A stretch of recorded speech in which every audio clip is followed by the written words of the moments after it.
In the last video, we looked at how to split an algebraic fraction into partial fractions when the denominator had two factors. So that's two brackets multiplied. We're now going to look at situations where the denominator has three factors, so a triple bracket on the denominator. Let's have a look. Okay, so we'll begin just with a reminder about how we would even add triple brackets or triple fractions like this together. So here we've got 2 over x plus 1 plus 1 over 2x minus 1 minus 3 over x plus 2. Here's how we would add these together. So we would have a common denominator, and this is going to be a bit of a big one, so I'm going to give myself plenty of room. And the common denominator here is just all of these multiplied together. X plus 1, 2x minus 1, and x plus 2. Now think about what we've done here. In order to give this fraction this denominator, we had to multiply by 2x minus 1 and x plus 2. So I've got to multiply the 2 by that as well. So it's already got the x plus 1, but I need to multiply by 2x minus 1 and x plus 2. And in order for this fraction to have that denominator, we had to multiply top and bottom by x plus 1 and x plus 2. That is the two bits that it didn't already have. So that's plus 1 lot of, I won't bother writing the 1, x plus 1, x plus 2. And then finally, in order for this one to have the right denominator, we had to take that negative 3, notice it was minus there, so minus 3, and multiply by x plus 1, 2x minus 1. Okay, I'm not going to spend 5 minutes just expanding this all for you, but I think you can see that what you would do now is you just expand all of this stuff and you'd end up with some great big quadratic divided by your triple bracket. Anyway, our challenge is not that way around, it is this way round. Here is an algebraic fraction. Can you split it into partial fractions? By which I mean, can you split it into something over x minus 1 plus something over x plus 2 plus something over 2x minus 3. So let's go ahead and add these fractions together just like we did in the previous slide. So what's that going to look like? Well, I'm going to give myself plenty of room, but it's going to be a times the two factors that were not already on the denominator for a, which is x plus 2 and 2x minus 3, plus b times the two factors that it didn't already have, x minus 1 and 2x minus 3, plus c times the factors it didn't have, which was x minus 1 and x plus 2. And it's all of that divided by the denominator we wanted, which was x minus 1, x plus 2, 2x minus 3. Okay, so let's focus on the numerators now. The numerator of our original fraction was 13x minus 16. That's got to be identical to our new numerator, which was a, x plus 2, 2x minus 3, plus b times x minus 1, 2x minus 3, plus c times x minus 1, x plus 2. Now this looks a bit intimidating, but actually using the substitution method, it simplifies like a dream. Notice that if we set x equal to 1, we would get a 1 minus 1, a 0, here and here, leaving us only with this. So let's do that. Let's sub in x equals 1. On the left hand side I get 13 times 1, so just 13 minus 16. On the right hand side I get a times 1 plus 2 is 3, and 2 times 1, so 2 minus 3 is minus 1. And both of these brackets just disappear because 1 minus 1 is 0, 1 minus 1 is 0. There we go. So 13 minus 16 is negative 3. 3 times minus 1 is negative 3, so minus 3 equals minus 3a, and lo and behold, a is 1. Okay, what else can I sub in to find the others? Well, look, if I sub x is minus 2, I get to lose this bracket, it's just become 0, and this one here. So let's sub in x equals negative 2. The right-hand side, sorry, the left-hand side, I get 13 times negative 2 minus 16. And on the right-hand side, I get 0 here.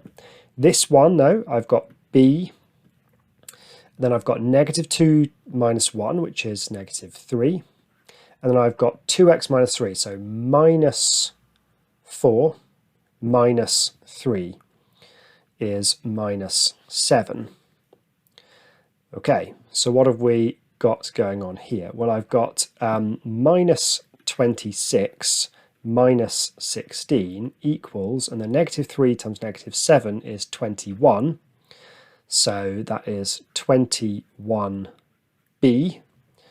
And what have I got here? Well, minus 26 minus 16 is minus 42 equals 21b. Divide both sides by 21 and b is minus 2. Goodness, it's a relief when you get a nice looking number there, although you don't always get nice looking numbers. Finally, how are we going to get rid of this bracket here, the 2x minus 3 one? Well, x is going to be minus 1.5 there. So if I sub in x, no, not negative, just 1.5. If x is 1.5, I get 2 times 1.5 is 3, minus 3 is 0. Both of these expressions go. So what have I got on the left-hand side? On the left-hand side, I have 13 times 1.5 minus 16. And on the right-hand side, I get 0 and 0. And over here, what do I have? I have c times, well, 1.5 minus 1 is 0.5. And 1.5 plus 2 is 3.5. So this is a good time to get your calculator out. 13 times 1.5 minus 16. So on the left-hand side, I have 3.5. And on the right-hand side, I've got 0.5 times 3.5, which is 1.75c. Dividing both sides by 1.75, I get that c is 2.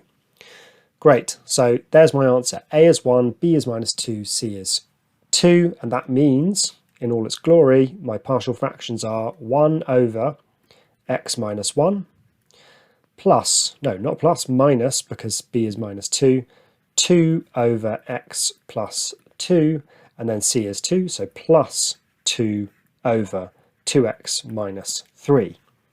Okay, quite a lot of work there, but using substitution, we never end up with anything harder than just a nice linear equation. Okay, let's have a look at one more example. Okay, so here you might think there'd be some problems expressing some partial fractions, but remember, as long as the order of the top is smaller than the order of the bottom, that is the biggest power, we can do it. So the biggest power on the top is 2 because it's x squared, and on the bottom the biggest power would be 3, so if I expanded this I would have a cubic.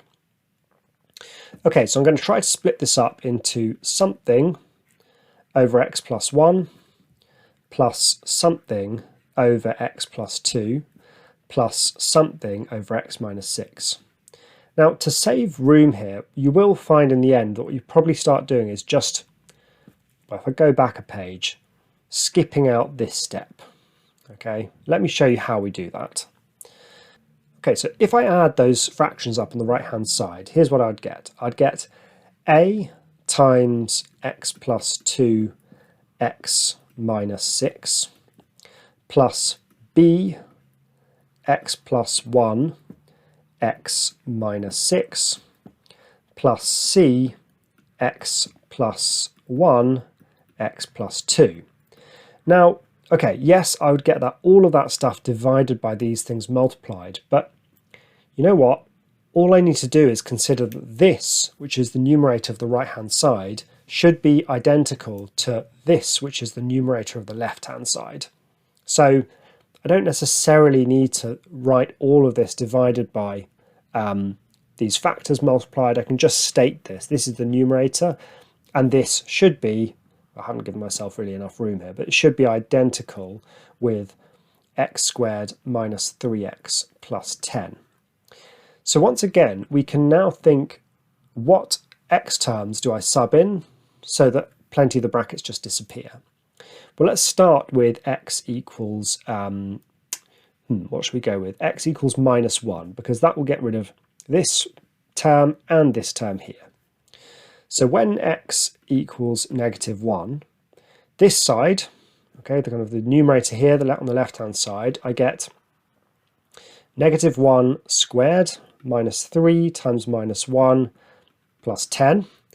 And on the right-hand side, I get, well, this bracket goes, and I'm just left with a times -1 plus 2, which is 1, and -1 minus 6, which is -7.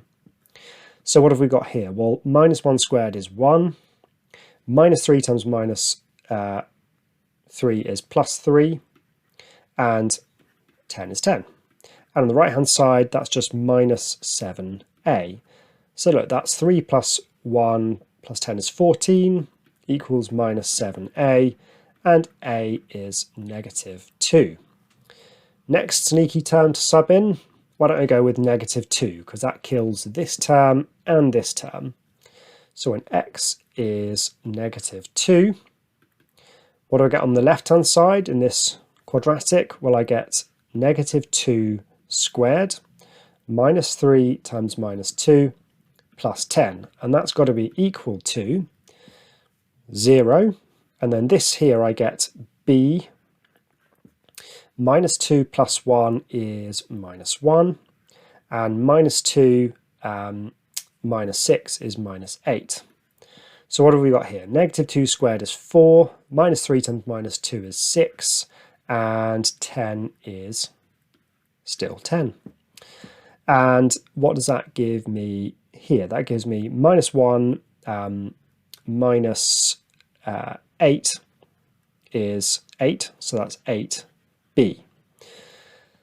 All right, on the left-hand side, I've got 4 plus 6 is, and plus 10 is 20, equals 8b. And that means that b is 20 divided by 8, which is 2.5. Finally, I've got, if I sub in x equals 6,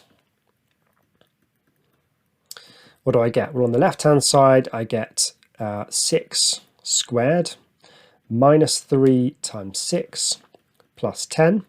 And on the right-hand side, I get, well, this term disappears, and so does this. And I've just got the c bit. So that's c times 6 plus 1 is 7, and 6 plus 2 is 8. So that's 36 minus 18 plus 10 equals, and 7 times 8 is 56, so that's 56c. So what do we have here? I've got, well, 36 minus 18 is 18, plus 10 is 28. So I've got 28 equals 56c, and therefore c is half. Okay, a lot of work there. And we could write down, well, we should write down our final answer. So in total, if I just sneak it in here, it's -2 over x plus 1. And then b is 2.5, so plus 2.5 over x plus 2. And then c was a half, so plus 0.5 over x minus 6. And there's my final answer, the triple bracket split into partial fractions. Okay, hope that was a useful look through the 3-factor version of partial fractions. I'll see you in the next video when we're going to look at repeated roots.